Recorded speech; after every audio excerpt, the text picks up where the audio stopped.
लीजिए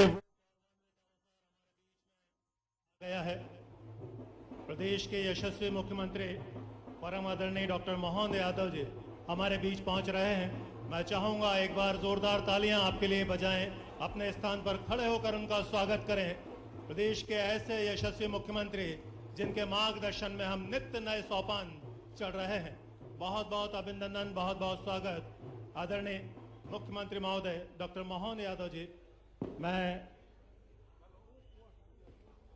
आज के इस बड़े आयोजन में पूरे सम्मान के साथ आपका स्वागत और अभिनंदन कर रहा हूं। आज का ये बड़ा दिन शहर के सबसे बड़े फ्लाईओवर को लोकार्पित करने जा रहे हैं। प्रदेश के यशस्वी मुख्यमंत्री आदरणीय डॉक्टर मोहन यादव जी हमारे बीच प्रदेश अध्यक्ष भारतीय जनता पार्टी आदरणीय वी.डी. शर्मा साहब पहुंचे हैं। आपके लिए भी एक बार जोरदार तालियां हो जाएं। पूर्व प्रोटेम स्पीकर और विधायक हुजूर आदरणीय श्री रामेश्वर शर्मा जी हमारे बीच मौजूद हैं। आपके स्वागत के लिए भी जोरदार तालियां। आदरणीय भगवान दास सबनानी जी हमारे बीच हैं। आपके स्वागत के लिए भी आपकी तालियां होनी चाहिए। तालियों की आवाज़ थोड़ी सी कम है, मैं चाहूंगा वो आवाज़ गूंजे, ये पूरा प्रांगण जो है गुंजायमान हो जाए। प्रदेश के प्रथम नागरिक आदरणीय श्रीमती मालती राय जी भी महापौर भोपाल शहर हमारे बीच मौजूद हैं। आपके स्वागत और सम्मान के लिए भी जोरदार तालियां हो जाएं। और मैं नवनियुक्त जिला अध्यक्ष भारतीय जनता पार्टी रविंद्र यति जी के लिए भी आपकी तालियां चाहूंगा और मुख्यमंत्री महोदय से निवेदन करूंगा, आग्रह करूंगा, दीप प्रज्वलन के साथ इस विशिष्ट आयोजन का आरंभ करें। आदरणीय मुख्यमंत्री डॉक्टर मोहन यादव जी दीप प्रज्वलन के साथ इस विशिष्ट आयोजन का शुभारंभ करने जा रहे हैं। आपकी तालियां मिलनी चाहिए। ये पल दोबारा लौट कर नहीं आएंगे। इस पल से जो प्रकाशित होगा वो अद्भुत होगा।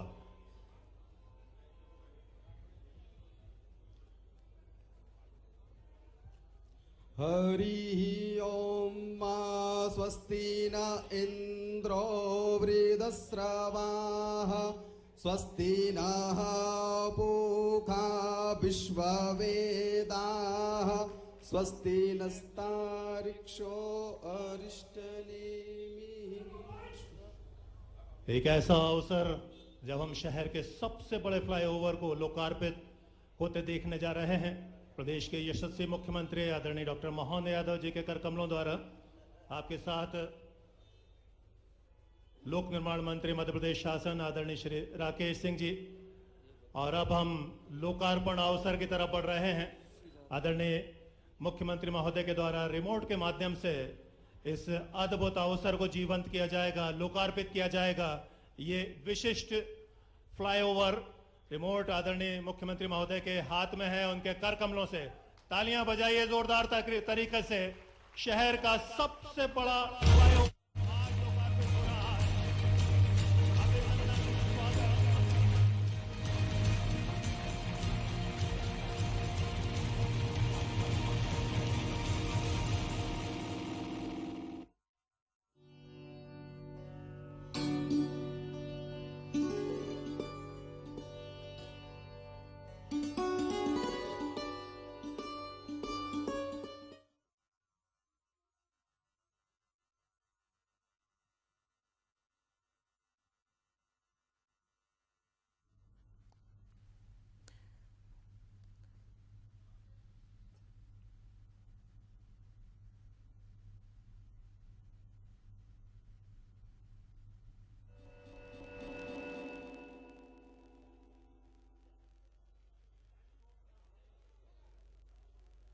बहुत बहुत अभिनंदन, बहुत बहुत स्वागत। करीब 3 किलोमीटर का ये रास्ता शहर के यातायात प्रबंधन के लिए एक नया मापदंड स्थापित करने जा रहा है। मैं सबसे पहले आदरणीय मुख्यमंत्री महोदय, हमारे आज के मुख्य अतिथि, हमारे मार्गदर्शक, आपके स्वागत के लिए हमारे मंत्री लोक निर्माण मंत्री मध्य प्रदेश शासन आदरणीय श्री राकेश सिंह जी से आग्रह करूंगा हमारे मुख्यमंत्री महोदय का स्वागत करें और आपकी तालियां बड़ी तादाद में मिलनी चाहिए। हमारे प्रदेश के मुखिया का स्वागत हम इस विशेष प्रांगण में कर रहे हैं। मैं आग्रह करूंगा रणजीत सिंह पाली साहब से, अध्यक्ष Madhya Pradesh chamber of law commerce से, आप भी आदरणीय मुख्यमंत्री महोदय का स्वागत करें। रणजीत सिंह पाली जी। आपके बाद में श्री योगेश साहू महाराणा प्रताप नगर व्यापारी महासंघ के जो अध्यक्ष हैं उनसे गुजारिश करूंगा आप भी आएं, हमारे मुख्य अतिथि महोदय प्रदेश के यशस्वी मुख्यमंत्री का स्वागत करें। आपकी तालियां थोड़ी बढ़नी चाहिए। हम स्वागत कर रहे हैं हमारे प्रदेश के मुखिया का, श्रीमान KPS राणा, प्रमुख अभियंता लोक निर्माण। आपसे भी आग्रह, आप भी स्वागत करें हमारे मार्गदर्शक, हमारे प्रदेश के मुखिया यशस्वी मुख्यमंत्री डॉक्टर मोहन यादव का, श्रीमान KPS राणा। और अब मैं गुजारिश करूंगा श्री विनोद शुक्ला से, आप भी आए। KPS राणा साहब, VD शर्मा साहब, प्रदेश अध्यक्ष भारतीय जनता पार्टी, हमारे अग्रज, हमारे बड़े भाई। और अब मैं गुजारिश करूंगा श्री विनोद शुक्ला जी, MD निर्माण एजेंसी, आप भी स्वागत करें हमारे मुख्यमंत्री महोदय का।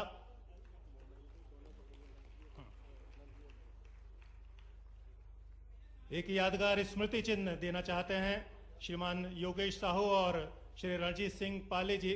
ये स्मृति चिन्ह है इस अवसर पर अध्यक्ष Madhya Pradesh chamber of commerce और महाराणा प्रताप व्यापारी महासंघ की तरफ से।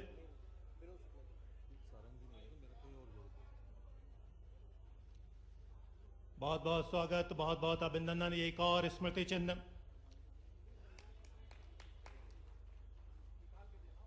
एक अभूतपूर्व अवसर है, शहर के यातायात प्रबंधन में एक मील का पत्थर साबित होना है आज का दिन। मैं स्वागत के क्रम को आगे बढ़ाऊंगा। मंत्री लोक निर्माण विभाग श्री राकेश सिंह जी के स्वागत के लिए मैं KPS राणा जी से आग्रह करूंगा, प्रमुख अभियंता लोक निर्माण, आप आगे आए, स्वागत करें आदरणीय श्री राकेश सिंह जी का। आदरणीय श्री VD शर्मा साहब के स्वागत के लिए एक बार फिर मैं आग्रह करूंगा संजय मस्के जी आगे आए, मुख्य अभियंता, हमारे प्रदेश अध्यक्ष भारतीय जनता पार्टी, आपका स्वागत करें। हमारे बीच हैं शहर की प्रथम नागरिक श्रीमती मालती राय, आपके स्वागत के लिए आदरणीय, आपके स्वागत के लिए श्री BP बोरासी, हमारे बीच पूर्व प्रोटेम स्पीकर और महापौर जी का स्वागत हो रहा है और आपकी तालियों की आवाज थोड़ी सी कम है। आदरणीय श्री रामेश्वर शर्मा जी, आपके स्वागत के लिए श्री GP वर्मा जी। और यहाँ आदरणीय रामेश्वर शर्मा जी स्वागत कर रहे हैं डॉक्टर मोहन यादव जी, हमारे प्रदेश के मुखिया यशस्वी मुख्यमंत्री, आपके साथ जिला अध्यक्ष रविंद्र रति। आज बड़ा दिन है और सभी बड़े विशिष्ट व्यक्तित्व हमारे बीच मौजूद हैं, हमारे लिए गौरव के पल हैं। श्री भगवान दास सबनानी जी के स्वागत के लिए मैं जावेद शकील जी को आमंत्रित करूंगा। जी, रामेश्वर शर्मा जी के स्वागत के लिए मैं पहले आग्रह कर चुका हूं और सबका स्वागत हो गया है।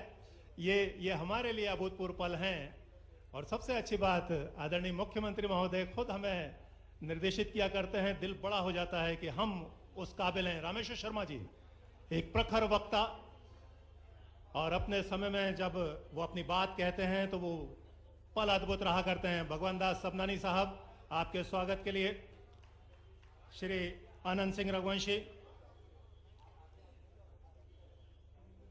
रविंद्र रति जी,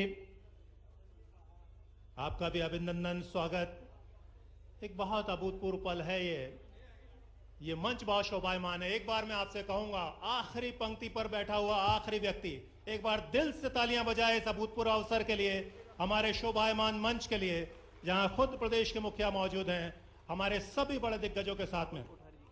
राहुल कोठारी जी के स्वागत के लिए मैं गुजारिश करूंगा श्रीमान संजय मस्के जी आगे आएं और स्वागत करें श्रीमान राहुल कोठारी जी का।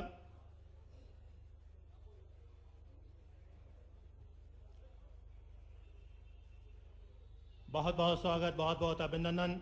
एक बड़ा अवसर, इस बड़े अवसर को किस तरीके से तैयार किया गया और कैसे ये नया स्वरूप लेकर सामने आया, मैं गुजारिश करूंगा इस फ्लाईओवर का संक्षिप्त तकनीकी प्रतिवेदन और स्वागत उद्बोधन के लिए श्रीमान KPS राणा साहब से आप आए, स्वागत उद्बोधन दें। आदरणीय श्री KPS राणा साहब।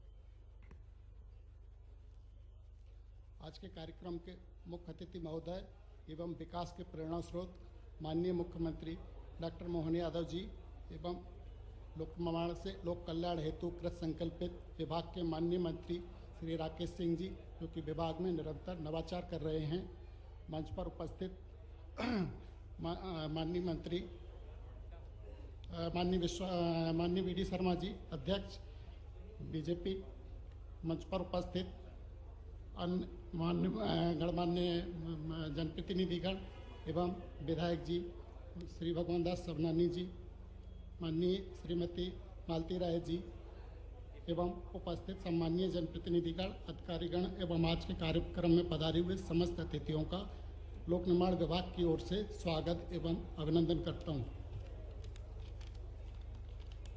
गायत्री मंदिर से गणेश मंदिर तक फ्लाईओवर जो कि भोपाल में पहला 4 लेन एलिवेटेड कॉरिडोर है, जिसकी कुल लंबाई 2.9 किलोमीटर तथा चौड़ाई 15 मीटर है। कार्य पर कुल लागत राशि 153.21 करोड़ आई है। इसका लोकार्पण आज दिनांक 23/1/2025 को माननीय मुख्यमंत्री जी के करकमलों द्वारा संपन्न हुआ है। इससे भोपाल के रहवासियों को यातायात में सुविधा होगी तथा यातायात में लगने वाले समय एवं ईंधन की बचत भी होगी। इस एलिवेटेड कॉरिडोर में 230 पोल्स पर पेंडेंट लाइट लगाई गई है, जिससे रात्रि के समय भी फ्लाईओवर के ऊपर पर्याप्त प्रकाश प्राप्त होगा। इन पोल्स के ऊपर प्रदेश में प्रथम बार किसी फ्लाईओवर के ऊपर मार्किंग लाइट सूचक लगाए गए हैं, जो कि फ्लाईओवर के 35 मीटर ऊपर तक किसी भी वायुयान हेलीकॉप्टर को संकेत प्रदान करेंगे। इन लाइट को विभिन्न रंगों में प्रदर्शित करने हेतु DMX कंट्रोल भी लगाए गए हैं। इसके अतिरिक्त एलिवेटेड कॉरिडोर के नीचे की ओर 190 ब्रैकेट लाइट लगाई गई हैं, जिससे नीचे के पहुंच मार्ग पर पर्याप्त प्रकाश की व्यवस्था भी होगी। एलिवेटेड कस्तूरबा नगर, साकेत नगर, दानिश नगर, आशमा मॉल, एम्स एवं अनेक रहवासी क्षेत्रों के साथ नर्मदापुरम जबलपुर मार्ग पर आने जाने वाले यातायात को सीधा, सुलभ, बाधा रहित आवागमन की सुविधा उपलब्ध होगी। निर्माण से DB मॉल, वार्ड ऑफिस, प्रगति पेट्रोल पंप, मानसरोवर चौराहे जैसे अति व्यस्त मार्गों पर यातायात का दबाव कम हो जाएगा। इस एलिवेटेड कॉरिडोर से कुल यातायात का 60% आवागमन सुगम होगा। फ्लाईओवर के निर्माण कार्य में विभाग के इंजीनियर्स एवं समुदायकार श्री विनोद कुमार शुक्ला का भी विशेष सराहनीय योगदान रहा है। माननीय मुख्यमंत्री जी एवं माननीय मंत्री जी लोक निर्माण विभाग द्वारा इंफ्रास्ट्रक्चर विभागीय कार्य प्रणाली में गुणवत्ता एवं गति के सुधार हेतु किए जा रहे नेतृत्व की मैं सराहना करता हूँ। धन्यवाद।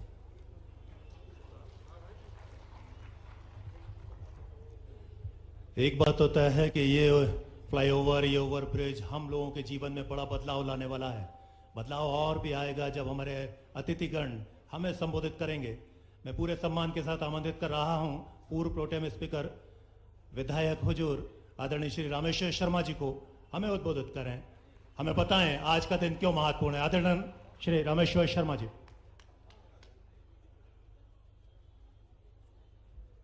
आज हम सबका परम सौभाग्य है और खासकर राजा भोज की नगरी भोपाल का, भोपाल को विकास जब भी मिला है तो भारतीय जनता पार्टी के द्वारा मिला है।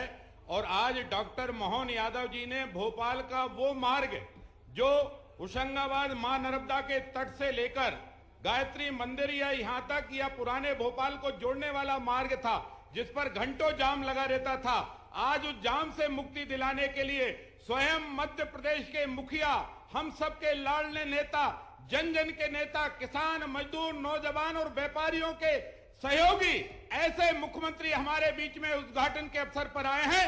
दोनों हाथ उठाकर जोरदार ताली बजाइए, जोरदार ताली बजाइए। ये स्वागत भोपाल के विकास का है। आप विचार करिए, सत्ताएं बहुत आई बहुत गई, पर भोपाल को किसने कुछ नहीं दिया।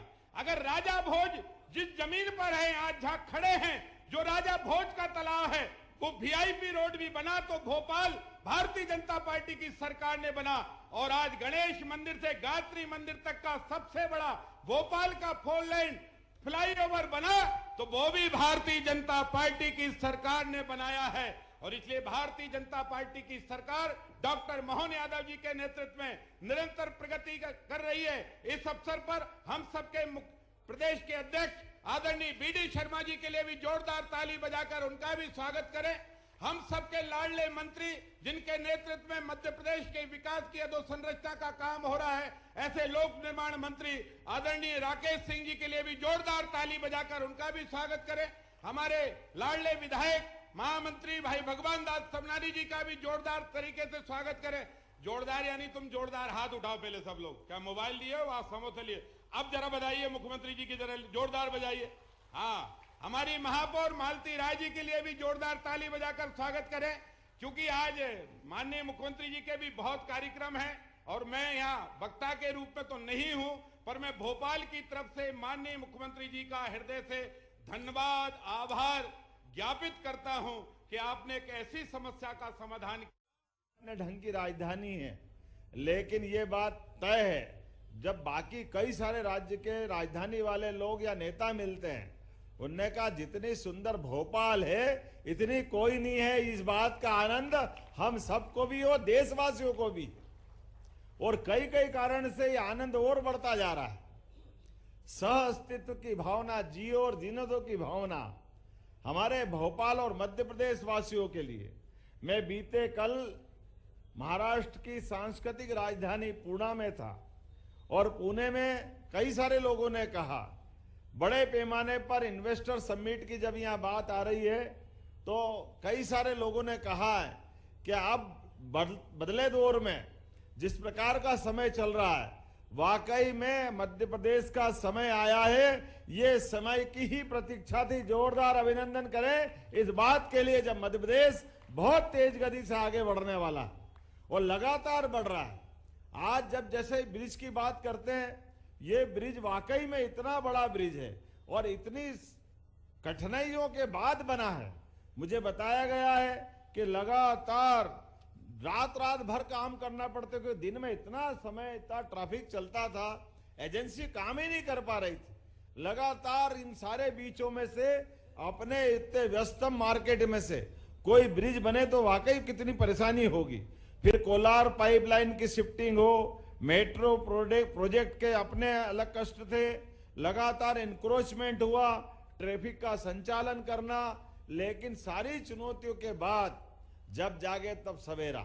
हमें इस बात की आनंद है कि आज ये ब्रिज का लोकार्पण अगर हो रहा है तो हमारे लिए दो कारण से इसका और महत्व बढ़ता है।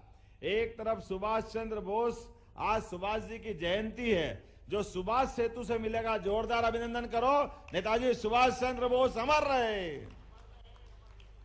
जरा जोर से हुंकार भर के आवाज के साथ निकलना चाहिए, नेताजी सुभाष चंद्र बोस अमर रहे। तो एक तरफ नेताजी सुभाष चंद्र बोस का सुभाष सेतु से इसका मिलन होगा, एक तरफ वीर सावरकर सेतु, उससे इसका मिलन होने वाला है। वीर सावरकर, नेताजी सुभाष चंद्र बोस, ये वो महान व्यक्तित्व है। आजादी के पहले जैसे अच्छी जब परमात्मा समय देता है तो कई प्रकार की अनुकूलता बनाता है। 20वीं शताब्दी में हमारे पास एक से बढ़कर एक ऐसे नायक हुए हैं जिनके भरोसे से हम अपने उनके सबके जीवन के एक एक पक्ष को देखो तो वाकई लगेगा कि हाँ, ये हमारे देश के नायक है। अब नेताजी सुभाष चंद्र बोस, जिनने तय किया कि मैं इस देश की आजादी के लिए लड़ूंगा, लेकिन देश के युवाओं का भी मान सम्मान बढ़ाते हुए और अंग्रेजों के लिए चुनौती देते हुए कि भारतीय खून हल्का नहीं है, भारतीय लोग हल्के नहीं है, इसलिए उनने तय किया। उस समय आज आईएएस की एग्जाम होती है, उसमें आईसीएस की होती थी, और आईसीएस की एग्जाम वर्तमान के भारत, अभी वर्तमान के पाकिस्तान, अफगानिस्तान, पूरे एशिया के कई देशों से मिला करके बच्चे उसमें बैठते थे और पास होकर के अंग्रेजों के अफसर बन करके राज शासनों की व्यवस्था, देश की व्यवस्था में काम करते थे। ऐसे में नेताजी ने कहा, ये अंग्रेज बहुत घमंड करते ना, ये परीक्षा में पास होने वालों को नौकरी देते, उनकी परीक्षा में भी पास होऊंगा और लात मार करके उनकी डिग्री को फाड़ के फेंकूंगा कि मुझे देश सेवा करना है और भारतीय लोगों का सम्मान बचा के रखना है। कोई सोच सकता, 1923 में सुभाष चंद्र बोस ने ना केवल वो एग्जाम पास की बल्कि प्रावीण्य सूची में पास की, और प्रावीण्य सूची में पास करने के बाद भी उन्होंने अंग्रेजों की गुलामी नहीं की, कोई सरकारी नौकरी नहीं की, देशभक्ति की राह पे बढ़ते हुए लगातार अपने माध्यम से। और हमारा मध्य प्रदेश तो और आनंद में है। माननीय राकेश सिंह जी जबलपुर से आते हैं, हमारे अध्यक्ष जी की ससुराल भी जबलपुर है, माननीय विष्णुदत्त शर्मा जी की। हमारा जावालीपुरम, उस नगर में पूरे देश ने देखा और दुनिया ने देखा कि जनता के दिलों पे राज करने वाला नेता कैसे होगा, और उस जनता के अपने विश्वास के भरोसे से कांग्रेस के नेतृत्व के सामने देश की चुनौतियों को पहचानते हुए नेताजी सुभाष चंद्र बोस ने कांग्रेस के राष्ट्रीय अध्यक्ष का चुनाव लड़ा, और हमें गर्व है वो सर्वाधिक मत से जीते गए। ये नेताजी सुभाष चंद्र बोस का अपना जनाधार था। लेकिन दुर्भाग्य के साथ कहना पड़ रहा है, कांग्रेस के कष्ट ये कि जब कोई अच्छा व्यक्ति उनके साथ खड़ा हो, वो अच्छे व्यक्ति को जब तक घर नहीं बिठा दे तब तक कांग्रेस चैन से नहीं बैठती। ये अतीत का कालक्रम है और कांग्रेस ने वही किया। अंततः नेताजी सुभाष चंद्र बोस जो चुनाव से जीते हुए थे, उनको इस्तीफा देके बाहर आना पड़ा। आज एक और महत्व की बात इसी आधार पर जोड़ता हूं, डॉक्टर भीमराव अंबेडकर जी को भी याद करो। अंबेडकर जी भी उसी परंपरा के वाहक है जिनने अपने सभी के साथ, खास करके समूचे समाज के लिए समानता के अधिकार की लड़ाई प्रारंभ की। और नेताजी सुभाष चंद्र बोस ने अंग्रेजों के सामने से जिस प्रकार से लड़ाई प्रारंभ की, हमारे अंबेडकर जी ने अपने ढंग से लड़ाई प्रारंभ की। और जब देश की आजादी का मौका आया तो पाकिस्तान का भी विरोध किया अंबेडकर जी ने। अंबेडकर जी ने कई विषय सामने रखे, धारा 370 भी नहीं लगना चाहिए थी, लेकिन दुर्भाग्य से हमारे पहले प्रधानमंत्री जी ने ये सारे काम करते गए जिसका अंबेडकर जी ने विरोध किया। अंबेडकर जी ने संविधान बनाने में जो भूमिका अदा की, अंबेडकर जी की उस भूमिका को कौन भूल सकता है। लेकिन अंबेडकर जी के साथ भी अन्याय किया। जब मंत्रिमंडल में बनाने का मौका आया तो अंबेडकर जी को जिसकी योग्यता उनको थी, उद्योग मंत्रालय, लेबर डिपार्टमेंट, ये काम उनको नहीं दिया, उनको हल्का काम दिया। लेकिन उसके बाद भी उनको चुनाव भी नहीं जीतने दिया। आज कांग्रेस के लोग वोट के लालच में मध्य प्रदेश में आकर के महू से यात्रा निकालने का सपना देख रहे हैं। अरे भाई, पहले अपने पुराने पापों का हिसाब रख लो।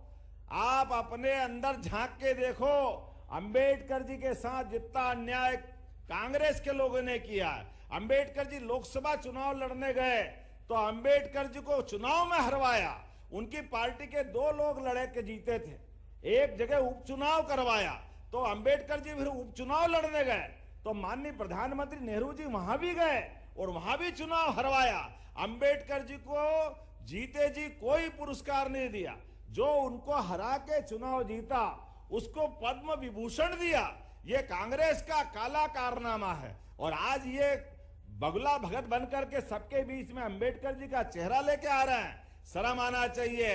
मुझे गर्व है हमारे अपनी पार्टी पर यशस्वी प्रधानमंत्री श्रीमान नरेंद्र मोदी जी पे जोरदार अभिनंदन करो, जिनके माध्यम से अंबेडकर जी के 5 तीर्थ की स्थापना की। मुझे इस बात की प्रसन्नता है कि अंबेडकर जी को लेकर उनके जन्म स्थान पर भी हमने वो पवित्र धाम बनाने का प्रयास किया। अंबेडकर जी ने जहां दीक्षा ली उसका भी स्मारक बनाने का काम किया। अंबेडकर जी का जहां हमने उनका अपना जीवन का संघर्ष निकला, जहां उनने शरीर छोड़ा, जहां इंग्लैंड में पढ़ने गए, ये 5 स्थानों को पवित्र धाम बनाने का काम हमारी भारतीय जनता पार्टी और माननीय प्रधानमंत्री हमारे श्रीमान नरेंद्र मोदी जी ने किया। ऐसे में आज जब हम ब्रिज बना रहे हैं तो ब्रिज में अंबेडकर जी बीच में आते हैं, उनकी प्रतिमा थोड़ी इस आधार पे हम उनको स्मरण करेंगे कि अंबेडकर जी को लेके हमारी सबकी श्रद्धा अत्यंत है। इसलिए इस ब्रिज का नामकरण भी डॉक्टर भीमराव अंबेडकर करने की घोषणा करते हैं। अंबेडकर जी के इतने बड़े योगदान को अगर समाज याद नहीं रखेगा तो कौन याद रखेगा। भोपाल के साथ भी अन्याय किया सदैव। 56 से राजधानी बनी, लेकिन भोपाल को गांव बना के रख दिया। भोपाल के विकास के मामले में कोई योगदान नहीं। सच में कहा रामेश्वर जी ने, भोपाल के अंदर वीवीआईपी अगर वीआईपी रोड बनाया तो माननीय पटवाजी के टाइम पे बना। विकास के दरवाजे अगर खुले तो भाजपा के कारण से खुले। मुझे इस बात की प्रसन्नता है ये ब्रिज भी हमारे समय बना और बहुत जल्दी जोरदार अभिनंदन करो, बेरागढ़ वाले ब्रिज का लोकार्पण भी करेंगे 1-1.5 साल के अंदर। ये भाजपा है, ये मेट्रो के पिलर, ये विकास के कारवां, और अभी इतना ही नहीं, मुझे बताया गया कि बावड़िया कला तरफ भी बहुत तकलीफ आती है। तो कल हमारी अहिल्या माता की सांस्कृतिक और उस समय की राजधानी होलकर महाराज की महेश्वर में कल कैबिनेट है, और जब कैबिनेट है तो कैबिनेट में हम कई निर्णय करने वाले हैं, और कई निर्णय में एक निर्णय ये भी है कि बावड़िया कला में 180 करोड़ का नया ब्रिज बनाने की घोषणा की जाती है। भोपाल को लेकर के तो इतना काम करना है, और भोपाल केवल भोपाल के लिए नहीं है, भोपाल देश का दिल है, हमारी राजधानी है। इसे में हमारी राजधानी मध्य प्रदेश की, इसके विकास के लिए तो कोई तकलीफ नहीं, जितने प्रकार से सोचे उतना कम है। मुझे इस बात की प्रसन्नता है, बहुत जल्दी राजधानी वृहद परियोजना का नक्शा भी आने वाला है, और भोपाल केवल भोपाल नहीं, भोपाल के पास रायसेन, विदिशा, सीहोर सबको मिलाकर के, चारों जिले मिलाकर के वृहद राजधानी परियोजना पे भी सरकार बहुत जल्दी बड़ी योजना लेकर आने वाली है। भोपाल के लिए और पूरे प्रदेश के लिए विकास के ऐसे बहुत सारे काम, बहुत सारी प्लान बनाए हुए हैं। आज के इस अवसर पर जब हम अपनी कल कैबिनेट करने वाले हैं, और ये अहिल्या माता का 300 जन्म शताब्दी वर्ष चल रहा है, एक ऐसी सुशासन की देवी जिनके शासन काल की मिसाल दुनिया आज भी जानती, जिनने अपने जनता की भलाई के लिए जो जो हो सकता है वो सब कुछ किया है।